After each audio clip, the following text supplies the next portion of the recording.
just Yeah. generally speaking, law school personal statements, what are some do's and don'ts? Any particularly bad statements you've seen recently? Yeah, well, I read one today that was just so vague. It was just, I feel like this candidate thought they were telling us something and there was nothing there. It was just all these sort of vague and there's just no substance to it. So got to the end, I'm like, I'm not sure what lesson you learned. I'm not sure what you went through. I don't know any of the details. I don't know who you are still. And it really could have used an editor. It's really what it needed.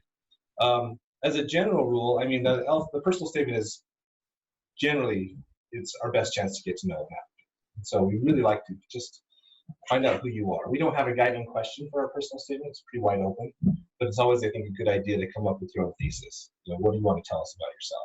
And it could be why law school. It could be this is something in my life that made me who I am. It was really difficult that I overcame, or there's a number of ways you can go about that. And what's funny, for whatever type, whatever style of personal statement you see good ones and you see bad ones. You see ones that are handled really well, and you see ones that are handled poorly. And sometimes when they're handled poorly, they sort of fall into the cliches. They kind of tell you, well, I want to go to law school to help people. And then they leave it at that. They don't tell you what that means to them, or they don't show you how sort of their demonstrated commitment to helping an underserved population or engaging in a certain type of work. Where as a reader, we almost say, well, obviously law school is the next logical step.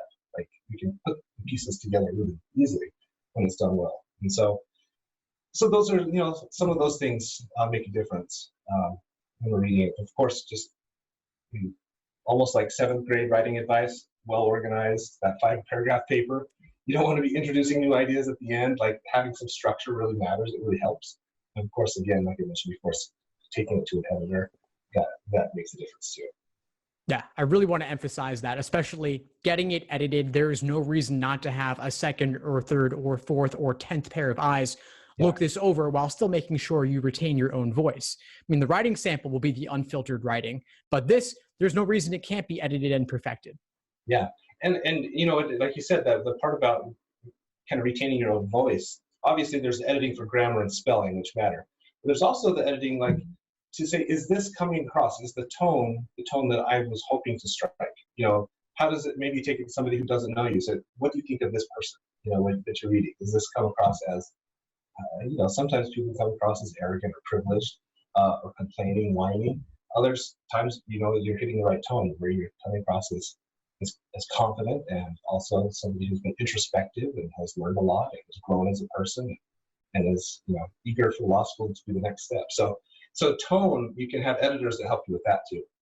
Yeah, and in a way, I think sometimes applicants they're overly formal to the point where it becomes vague, as you said, and then it actually doesn't have their own voice at all, and they need other people to help bring in their voice or bring it back to that. Yeah, and those with their own distinct voice are typically sort of the most memorable.